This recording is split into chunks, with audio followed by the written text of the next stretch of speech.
Hello, how are we all doing today? I'm very excited today because I bought a new microphone.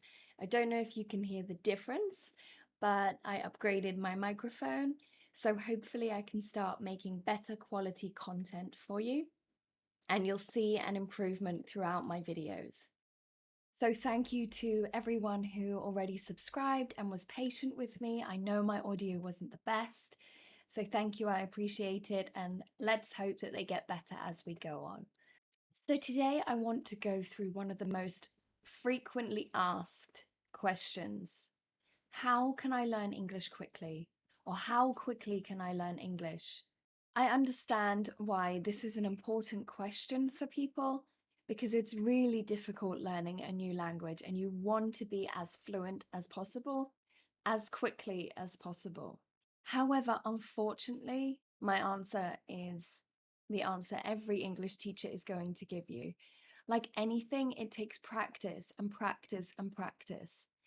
There was a scientist that wanted to know how long it takes to become a professional at something.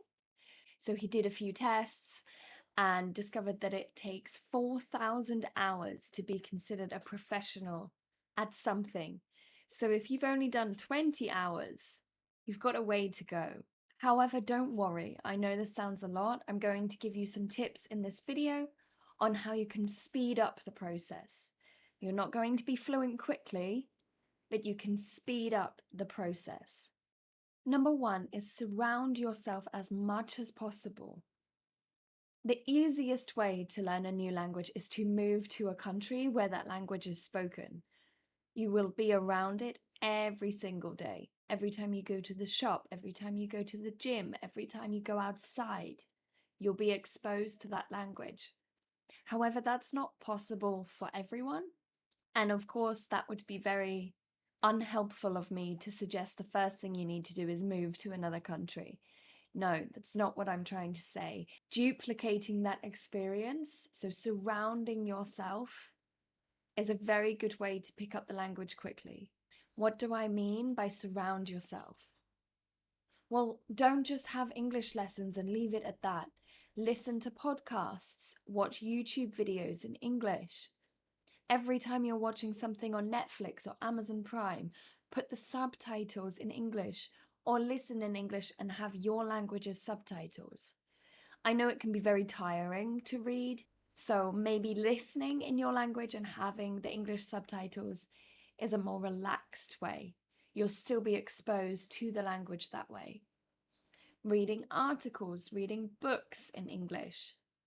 Try and really surround yourself.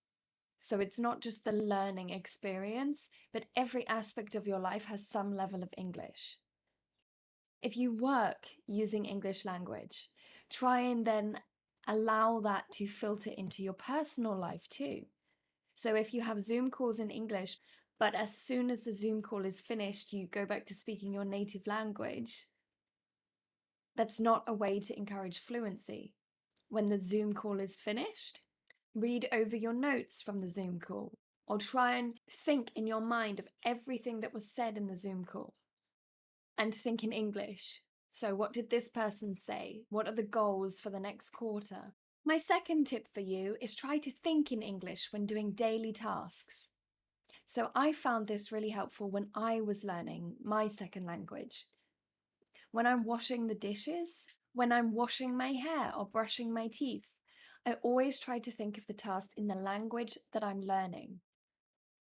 It's kind of like you're having a conversation with yourself, but do it in your mind. Say to yourself in English, I am washing the dishes. After the dishes, what am I going to do? Try and really think of all these daily tasks in the language you are trying to learn, in English.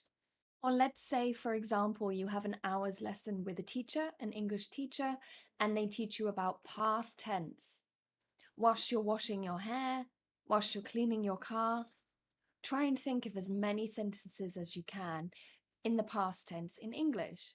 If you have children and you ask your children to do something in your native language and their native language, think in your mind, how would I ask that if I was speaking English? Or if you go to your local shop and you buy groceries, try and think of the names of the groceries whilst you're in there. in English. You can, of course, have lessons with a native English teacher, but sometimes that can be quite expensive. There are different pricing options, of course. If you just type in on your search bar, speak with a native English speaker, you'll find many, many options. So failing that, if that's too expensive or not an option for you, find a friend who speaks English or is also learning English and practice once a week with them. Organize an hour lesson or an hour session where you just speak in English together. Reading in English is also a great way to make sure you're constantly surrounding yourself in English, learning new vocabulary, seeing the sentence structure, how it's used in creative writing, persuasive writing, informational writing. But I know sometimes it can be difficult to find time to read. I love reading, but I find it really difficult to put time aside to read. So what you can do instead is read shorter articles. I'm going to leave a link below of a really good resource that I like to use with my students. It's full of short 2-3 minute articles, but they're very well written and have a lot of good vocabulary in them. If you're watching a YouTube video, put the subtitles on in English. It may seem strange, you're listening to it, but if the subtitles are on, you're subconsciously reading what is being said as well. If you see advertising campaigns in English, read them. Okay, it may be an advert for toothpaste, it may not be that exciting or that informative, but you might see there's a word there that you haven't seen before. Or maybe you'll see a sentence structure that you haven't used before. So read the packaging of things, read the advertising campaigns that you see. Another great way is social media. We are always on social media. We can't escape it nowadays. So make sure you follow, it doesn't have to be English learning pages or English learning creators, but people that use English in their posts. If you love travel, an English speaking travel creator. If you love Bitcoin or finance, find a crypto creator that uses English as their main language. If you have a friend that lives in Canada, make sure you follow them so you can see their posts in English.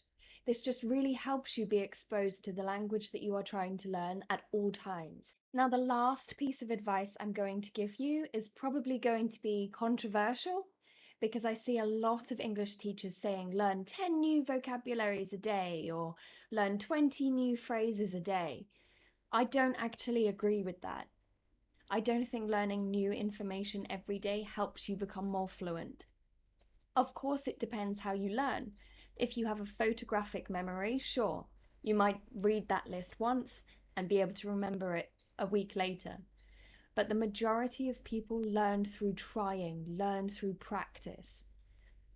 And if you are trying to stuff as much information in your brain as possible, you're going to forget the basics, like how to introduce yourself with no mistakes, or how to give directions and use the correct prepositions next to, besides, in front of. All of those really small things that you learn at the beginning of your English journey, you're going to forget if you're not using them properly on a daily basis.